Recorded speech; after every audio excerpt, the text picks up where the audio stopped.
Na šolskih hodnikih, straniščih, celo med poukom, uporaba nikotinskih vrečk oziroma fug med osnovnošolci narašča. Prej sem lahko 2 škatle na dan in potem sem nehal več čas in spet sem začel, ampak na dan uporabljam mogoče 6 do 7. Med poukom, pa zvečer. Odvisno od dneva, ampak tako 3 do 6, nekaj takega. En prijatelj mi je dal, da probam in potem sem sam začel in sam redno uporabljam. Lažje uporabljati fuge, kakor kaj. Pač sam daš pod usnjico in bolj sproščeno se počutim. Jaz sem začela v 6. razredu, ko mi je kolegica dala prvič.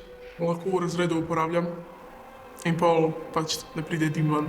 V bistvu velikih je uporabljal in pol pač še mene zanimal in sem probal in mi je pač bilo v redu. Pol pa so me starši dobili večkrat in sem se zaradi tega odločil nehati.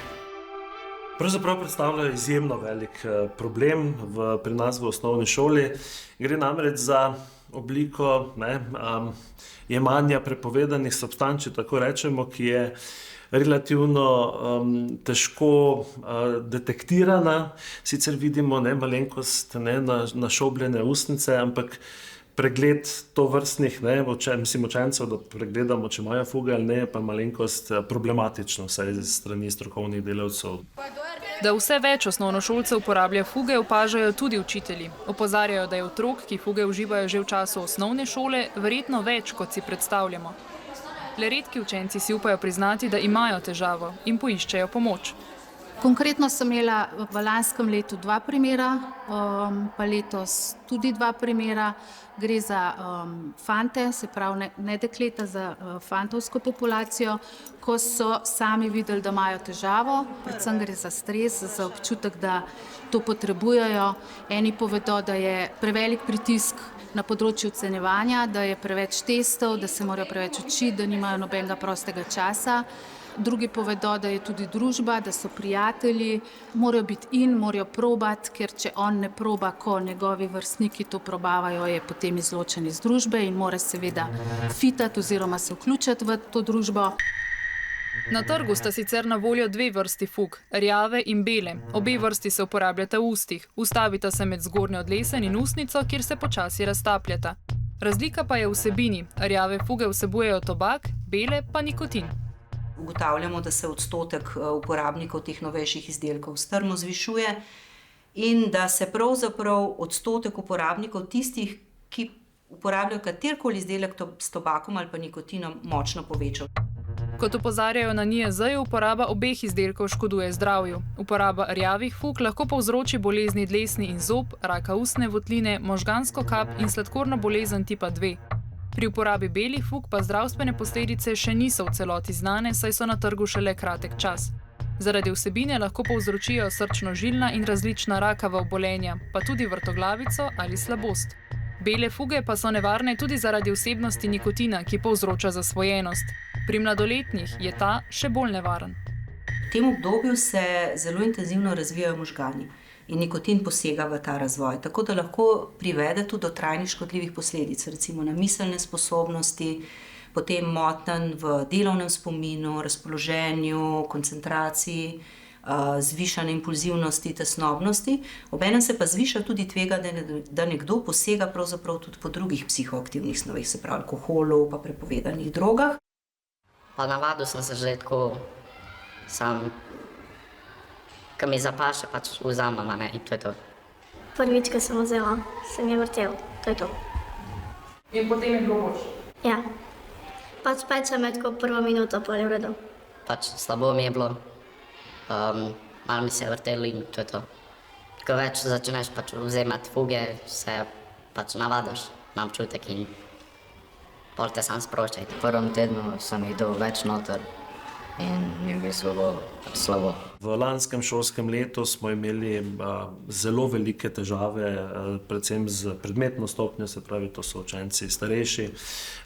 Se je zgodilo tudi to, da je deklica se predozirala, se pravi preveč teh fug dala noter, tako da je na stranišču tudi padla v nezavest, smo mogli poklicati rešilce, da so jo prišli iskat. Kar nekaj vzgojnega ukrepanja je bilo na račun uživanja teh fug. Na NIJZ-ju so leta 2023 tudi sami opravili raziskavo med 16-letniki in ugotovili, da mladi vse pogosteje posegajo po novih tobačnih izdelkih. Pokazale so se tudi razlike med spoloma. Ugotavljamo, da fantje posegajo po malo drugačnih izdelkih kot dekleta, dekleta bolj po konvencionalnih cigaretah, vejpih, fantje bolj po fugah obeh vrst.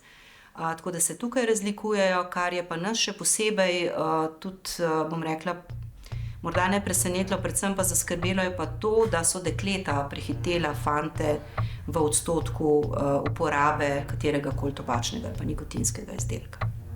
Glede na to, da recimo med odraslo populacijo vsa leta, ko spremljamo uporabo izdelkov, beležimo to, da so moški v bistveno višjem odstotku kadilci ali pa uporabniki različnih izdelkov, se med mladimi ta razmerja so začela spreminjati, pravzaprav dekleta nimajo več ovir za poseganje po teh izdelkov nikakršnih in pač to tudi vpliva na spremembe odstotkov.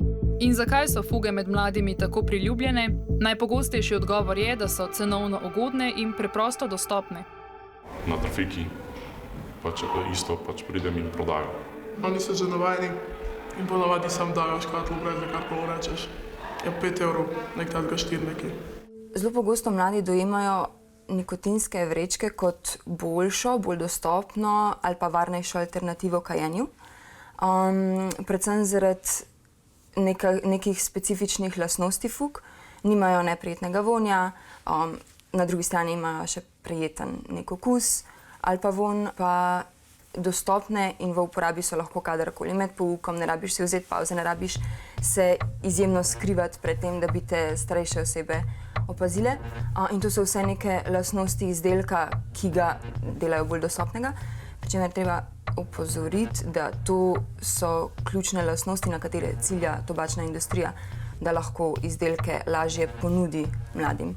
Tako pojasnjujejo v Mladinski zvezi brez izgovora, kjer ugotavljajo, da so mladi vse bolj iznajdljivi pri nakupovanju izdelkov. Izkaže se, da ni težava, da teh izdelkov ne morejo dobiti, ampak lahko do njih pridejo preko starejših vrstnikov, preko socialnih omrežij, torej recimo na Instagramu, Snapchatu, TikToku, obstajajo številni kanali, kjer starejši vrstniki preprodajajo te izdelke mlajšim. Lahko naročajo ali pripeljajo izdelke iz tujine ali pa naročajo preko spleta.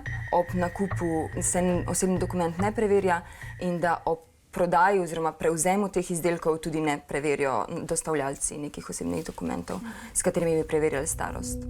Kako dostopni so izdelki mladoletnim, pa vsako leto preverjajo tudi sami s skritimi nakupi. Mladoletna oseba, mladinski delavec in inšpektor gredo skupaj v trgovino, mladoletnik pa poskuša kupiti izdelek.